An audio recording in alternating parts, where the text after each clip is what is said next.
Muy buenas tardes. Mi nombre es Amelfi Sujedi Matos Cuevas y al junto de Indira Cuello estaremos hoy exponiendo el tema del idealismo desde los pensadores Fichte, Schelling y Hegel.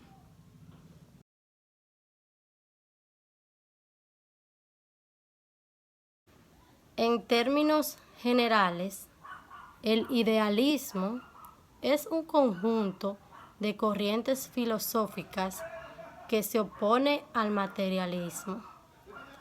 Considera que para comprender la realidad no alcanza solo con el objeto en sí, que es percibido a través de los sentidos, sino también que se deben tomar en cuenta las ideas, los sujetos pensantes y el propio pensamiento. El idealismo tuvo una gran influencia para los pensadores filosóficos a través de la historia. Motivó a estos pensadores a desconfiar de la percepción de sus propios sentidos para ampliar su capacidad de comprensión de la realidad. Dentro del idealismo se encuentran una serie de corrientes idealistas, dentro de las que se puede mencionar el idealismo alemán, que es de nuestro interés. El idealismo alemán es una escuela filosófica que se desarrolló en Alemania a inicios del siglo XVIII y finales del siglo XIX. Surgió a partir de las obras de Immanuel Kant entre los años 1780-1790 y tuvo una gran relación con lo que era el romanticismo, la Revolución Francesa y posteriormente con las guerras napoleónicas. Dentro de los pensadores filosóficos de esta corriente, cabe destacar, aparte del propio Immanuel Kant, a Fichte, Schelling y Hegel. Estos tres últimos reaccionaron fuertemente contra el libro de la razón pura de Immanuel Kant. Esta corriente se interesó por establecer novedosas ideas acerca de la manera de conocer del ser humano, heredera de la tradición cartesiana, que fue la primera en poner en duda a Dios como centro o razón de nuestro pensamiento. El idealismo sostuvo que el conocimiento solo es posible en la mente humana y que todo lo que cae por fuera de ella es pura y exclusivamente de su acción y funcionamiento. Con referencia a los datos bibliográficos de estos pensadores, empezaré con el primero. Johann Gottlieb Fichte nació en Rimmenau el 19 de mayo de 1762 y murió en Berlín el 27 de enero del 1814. Fue un filósofo alemán de gran importancia para el pensamiento occidental. Fue continuador de la filosofía crítica de Kant y precursor de Schelling y de la filosofía del espíritu de Hegel. También es el creador de la tríada dialéctica en sus terminologías tesis, antítesis y síntesis.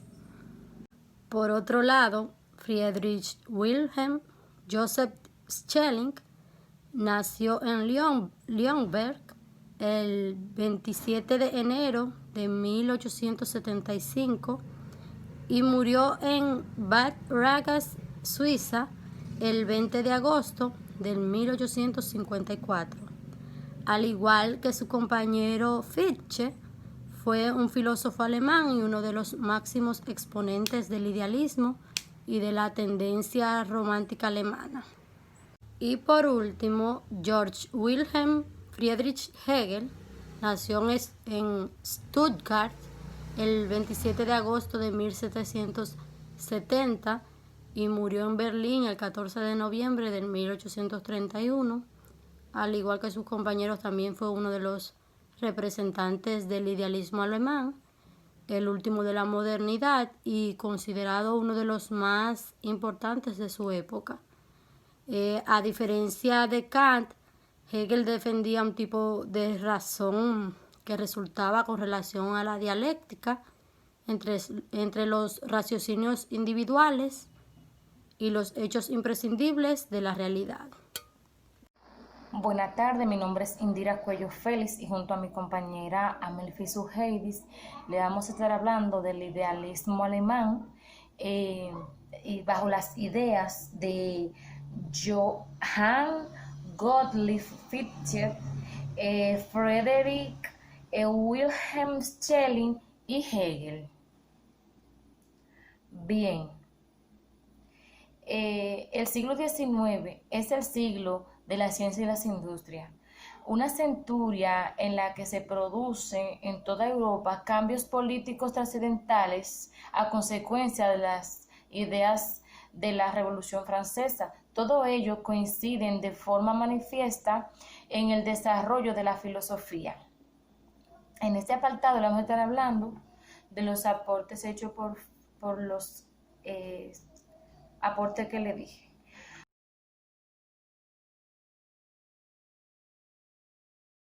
Hablando de Fichte, este pensador interpretó y desarrolló la filosofía de Kant dándole más fuerza al aspecto subjetivo. En Fichte desaparece lo que Kant plantea sobre la ciencia en sí y dándole fuerza al concepto de subjetividad, donde dice que el objeto es que debía acomodarse al sujeto y no al revés. En la forma suprema de la subjetividad fue llamada por Fichte como la única regla verdadera, fue el propio yo, y que es el que crea objetiva ante sí un mundo que es el no yo. El yo, al ponerse a sí mismo, expone al no yo. El no yo es simplemente mi yo. O sea, no es simplemente mi yo, sino aquello que posibilita a que existan yos.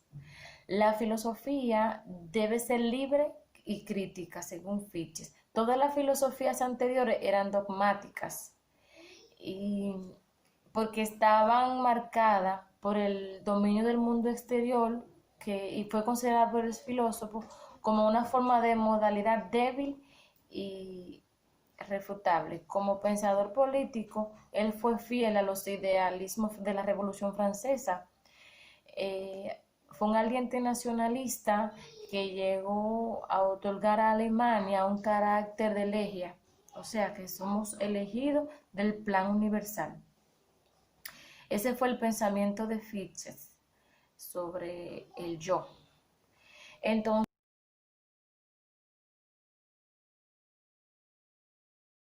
Friedrich Wilhelm Schelling en el 1775-1874, Schelling, según el idealismo subjetivo de Fichte era incompleto, pues no tomaba en cuenta la importancia del mundo natural, porque este solamente se basaba en el yo y no yo, y pues no tomaba en cuenta la importancia del mundo natural.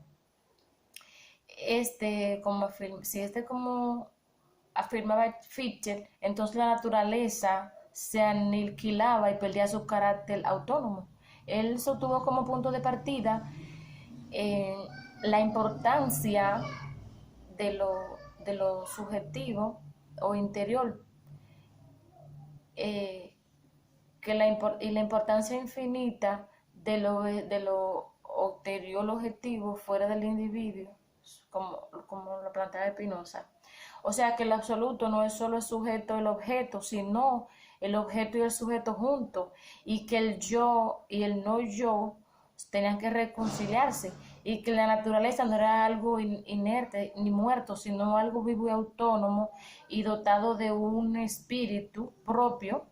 Él planteaba que la naturaleza es por sí misma espiritual e inconsciente, pero que avanza hacia la conciencia, y que la filosofía tiene que mostrar cómo esta realidad espiritual consciente se desarrolla hasta alcanzar conciencia plena en sí misma a través de una evolución. Schelling dividió la filosofía de la naturaleza en el idealismo trascendental, y la filosofía de la naturaleza estudia las etapas a través de la cual lo absoluto se libera de su dependencia material y se espiritualiza. El idealismo trascendental, por su parte, estudia cómo el espíritu que está encerrado en la naturaleza se hace consciente de sí mismo. El progreso que sigue la naturaleza al pasar de una forma inorgánica a una orgánica, y de una forma orgánica a la vida. Demuestra que está siguiendo un proceso y que tiende hacia su libertad y conciencia. Schelling creyó que el rol de la ciencia está en cómo se desarrolla de Galileo a Newton, y que su pretensión es reducir la naturaleza a una manera de forma mecánica,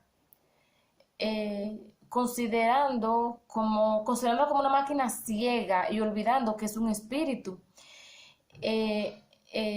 Una tesis relacionada con lo que estoy hablando es la física del principio del siglo XIX, hecha por Faraday y por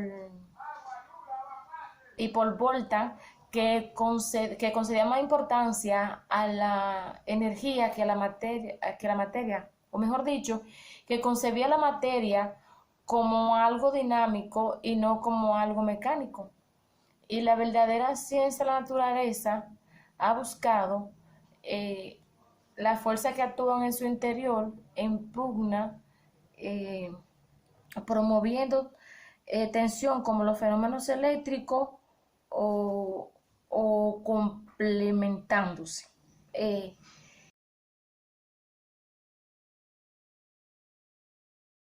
Hegel, 1770-1831, fue uno de los más destacados en la filosofía de Alemania, el pensador con que concluye una parte fundamental de la filosofía alemana. Con Hegel se inicia una nueva dimensión en la manera de filosofar que marca todas las etapas contemporáneas.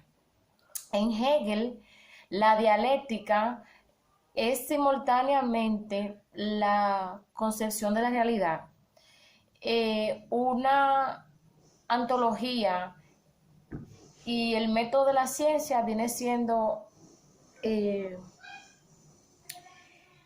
y estos aspectos son inseparables, ya que para Hegel la razón en sí, y que todo proceso es dialéctico, y por lo tanto la razón tiene que proceder de la dialéctica. Y Hegel separó la dialéctica y la dividió, que la concibe como una concepción de la realidad, y esta la dividió en tres momentos, cuyo motor es la contradicción.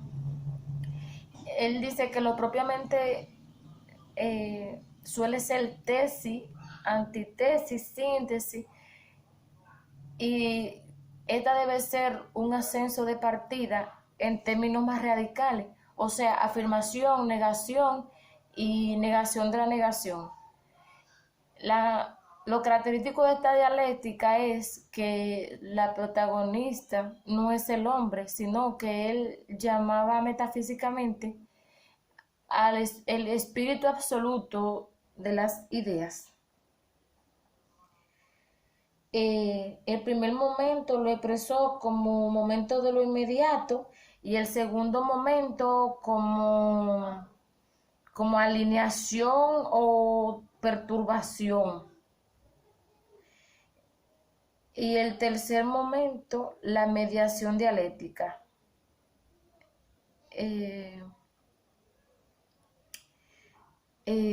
Estos momentos se pueden dividir de la siguiente manera. Bien, un primer momento viene a ser la lógica, que estudia las ideas inmediatas, tal como es en sí misma. Un segundo momento es la filosofía de la naturaleza, que estudia las ideas alienadas en sí misma y concebidas, convertido en un mundo espiritual objetivo. Y un tercer momento de la filosofía del estudio, que estudia las ideas después de su paso, que viene siendo su operación, que es la idea hecha ciencia o espíritu absoluto. La necesidad de desarrollo de la ciencia proviene de las ideas que deben convertirse en autoconsciente. La dialéctica como método consiste en describir y seguir razonablemente el movimiento de las ideas, de manera que la razón y la realidad expresen su verdadera conciencia. Y Hegel fue que en su obra hizo que desapareciera la oposición clásica entre el objeto y en el sujeto, y que no hay nada fuera del alcance del sujeto, porque la realidad es que el sujeto y el objeto son manifestaciones de la misma idea absoluta. Hasta aquí mi parte.